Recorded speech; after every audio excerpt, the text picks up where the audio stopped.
Well, good morning, students.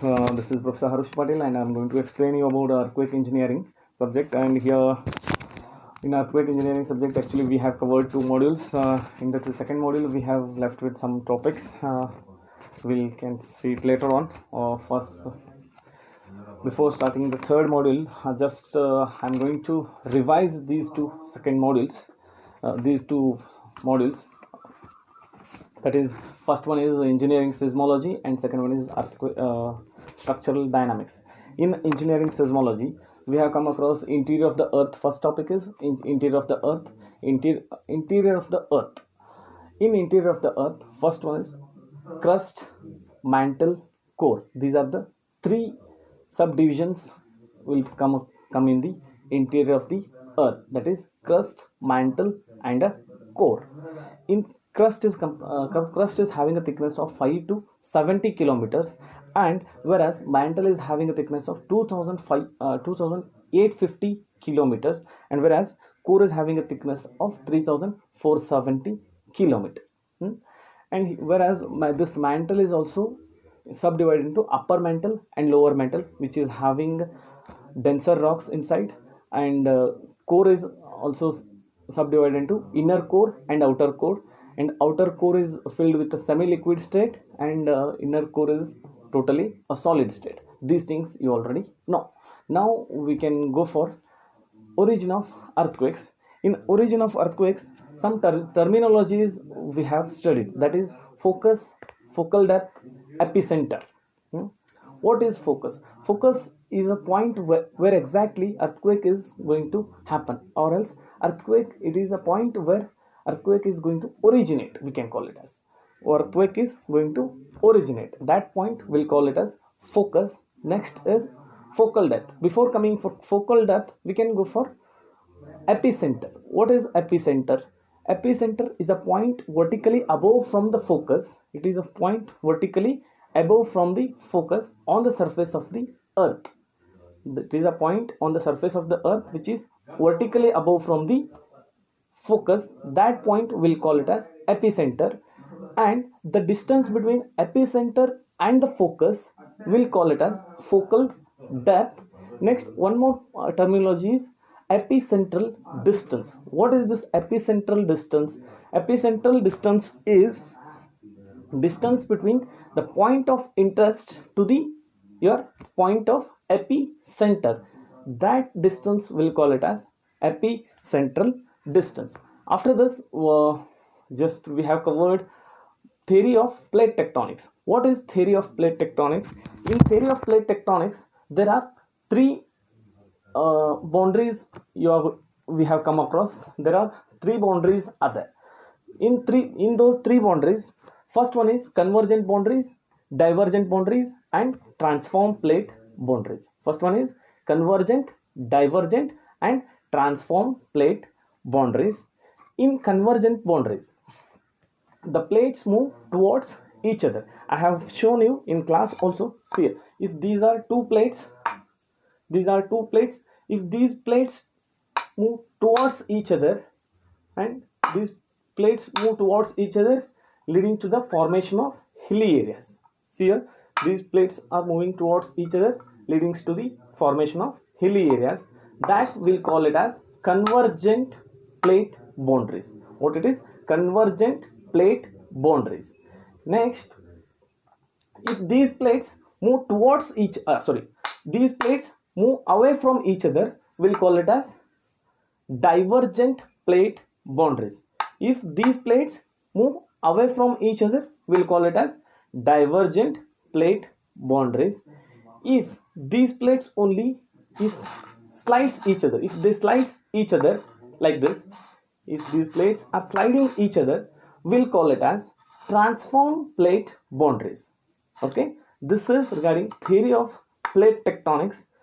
See, if this is moving towards each other, means it is leading to a formation of hilly areas, that is Himalayas and all, and if it is moving away from each other, it is leading to a formation of valleys, and if it is sliding, we'll call it as transform plate boundaries. Okay, well, now after this we have studied classification of earthquakes. Okay, classification of earthquakes is based on origin first, based on origin, based on focal depth, based on magnitude, based on epicentral distance, based on sorry epicentral distance. Now okay, I'll tell all these classifications. The based on focal depth, it is divided into shallow earthquakes and deep earthquakes and intermediate earthquakes. That is, shallow earthquakes are having less than 70 kilometers, and intermediate earthquakes having less than having 70 to 300 kilometer thickness. Kilometer of depth. And next, deep earthquakes having a thickness of more than 300 kilometers. That is, this is based on focal depth. Next, based on magnitude, here magnitude I have told you, micro earthquakes, intermediate earthquakes, moderate earthquakes, micro earthquakes, intermediate earthquakes, moderate earthquakes, strong earthquakes, and major and great earthquakes. These are the classification of earthquakes based on the magnitude. Okay, next is based on origin, tectonic earthquakes. These things we have discussed in the class, so I'm going faster. Based on origin, that is tectonic earthquakes, plutonic earthquakes, explosions, collapse earthquakes, volcanic earthquakes, reservoir inducements. These are the based on origin. Classification of earthquakes based on origin it is. Okay, next, based on location, classification of earthquakes based on location is intraplate earthquakes and interplate earthquakes. Intraplate earthquakes means here fault system will come, fault, dip slip fault and strike slip fault. Okay, dip slip and strike slip fault. Next is interplate earthquakes, that is convergent boundaries, divergent boundaries, transform plate boundaries. That is convergent boundaries, divergent boundaries, and transform plate boundaries. Next comes is based on epicentral distance. You know what is epicenter? Epicenter means what? It is a distance between point of epicenter to the point of interest. Interest means where your exact building is locating. You want to measure that distance. Okay, that is based on epicentral distance. We are going to divide it by local shock, near shock, distant shock, and telescopic shock. Local shock, near shock, distant shock, and telescopic shock. These are the some classifications of earthquake based on epicentral distance. After this, we have studied this faults also. Faults, we can call it as rupture inside the rocks, we'll call it as a fault. Rupture or a crack inside the rocks, we'll call it as fault. That faults are again classified into dip slip fault and strike slip fault. Next, after this, you people have studied seismic zoning map of India. Seismic zoning map of India, which is therein I have told you about the code, which is the code of IS 1893 2002. Now it is revised version is 2016. Okay, now in seismic zoning map of India, there are total 4 zones are there. Total 4 zones, 4 zones. Total 4 zones are there. In 4 zones having a 4 zone factors. That is 4 zones means zone 2, zone 3, zone 4. Okay, zone 2, zone 3, zone 4, and zone 5. In zone 2, which is having a zone factor of 0.1. Zone 2 is having a zone factor of 0.1, and zone 3 is having a zone factor of 0.16, and zone 4 is having a zone factor of 0.24. Okay, then in zone 5 is having a zone factor of 0.36. This is about your zoning map of India. This you people have studied in the first module.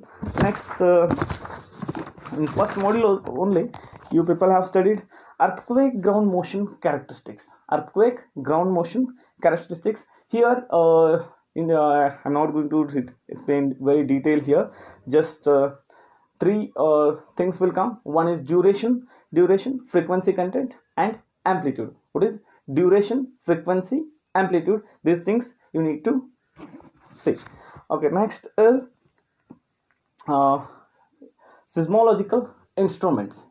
Seismological instruments, I have shown you some diagram of seismological instruments.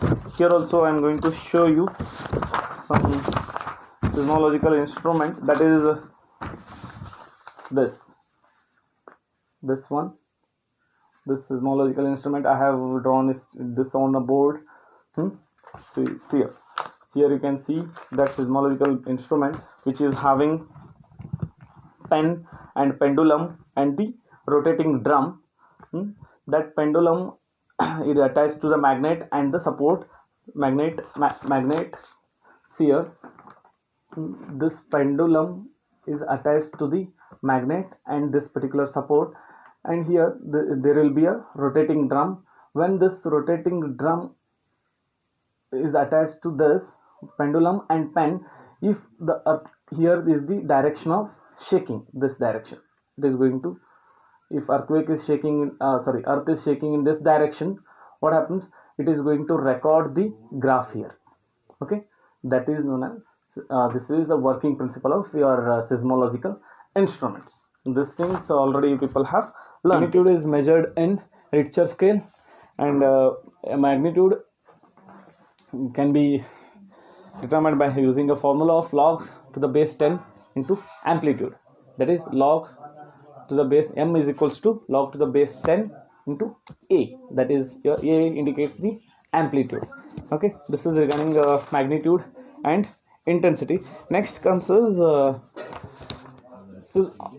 waves, seismic waves, types of seismic waves. Types of seismic waves, first one is body waves and surface waves. Body waves are again two types, P waves and S waves. What is P waves? P waves are primary waves and secondary waves. Next is surface waves are love waves and relay waves. Love waves and relay waves. These are the types of seismic waves. We have discussed the characteristics of these waves individually. Now just I will move to the next topic, that is structural dynamics. In structural dynamics, what we have learned, structural dynamics, I have told you first what is dynamics. Dynamics means what? If statics and dynamics, you need to understand the difference between statics and dynamic. If the force is acting on particular body, if the force is acting on this particular book, if it is acting like this only, then we'll call it as the force is static here. It is a static force. If this force is acting continuously like this, if it is acting hitting continuously, that is dynamic. We'll call it as dynamic load. That is the difference between static and dynamic. Dynamics means what? Moving loads. That is structural dynamics. In basics of structural dynamics, you people have studied spring mass damper system. That is basic idealization in structural dynamics, that is spring mass and a damper system. I can show you the diagram of that spring mass damper system I have drawn here. See, this is your spring mass damper system. Just to recall the things until I am doing this video, spring mass damper system, which consists of K, that is stiffness, and M means it is a mass of the body, and F is the force here. Since it is a dynamic force, force is a function of time here. Force is the function of time, and whereas C indicates the energy dissipation characteristics. C indicates the energy dissipation characteristics. What is K is stiffness characteristics, C is the energy dissipation characteristics, M is the mass, and F is the force. Force is the function of time here. I have told you force is the function of time in case of dynamics. If it is statics, in bracket I have shown here, that is T. That T indicates the force is a function of time. That T indicates the force is a function of time. Fine. And Here we have come across one dynamic equilibrium condition. In dynamic equilibrium condition, we have solved some generalized equation of motion, that is mx double dot plus cx dot plus kx is equals to f of t. You already know this. mx double dot plus cx dot plus kx is equals to f of t. That is, f of t means it is a function of time. Okay. After this, we have studied vibration. Vibration is an oscillatory motion. Vibration, it is an oscillatory motion. You already know this. Vibration means it is an oscillatory motion, and in vibration there are two types of vibration we are considering in this particular structural dynamics. You already know this, that is forced vibration and free vibration. Forced vibration and free vibration. I have told you an example for forced vibration and free vibration. See here, if just I'll remove my refill of this particular pen. If I push it like this, what some kind of vibration will be there. If I push it only once, if I push or pull it like this only once, some kind of vibration will be there in this particular refill. That is free vibration, because I am giving vibration only once. Only initial disturbance will be given in case of free vibration. In case of forced vibration, what happens? If I am hitting continuously like this, this is a forced vibration. The force is acting on the body continuously. That is known as forced vibration system. That is forced vibration and free vibration. Next comes is free undamped vibration, free damped vibration. Free undamped vibration, free damped vibration. What is the difference between this? I have told you already. Free damped vibration means C. I have told you in this particular diagram, C indicates the energy dissipation characteristics. C indicates the energy dissipation characteristics. C means it is a damping devices. In this particular mx double dot plus cx dot plus kx is equals to f of t. There, undamped means that C value will become 0. The value of C will become 0. That is known as undamped, free undamped single degree of freedom system. Okay, free undamped single degree of freedom system. Okay. Next is damped. If damped, free undamped, damped single degree of freedom system means damped. Next is damped single degree of freedom system, whereas damping device is present. That is, the C is not 0 here. C is not 0. In undamped means C will be 0. Damped means C will be not be 0. That is the difference between damped and undamped single degree of freedom system. Here you are going to deal with only single degree of freedom system. Okay.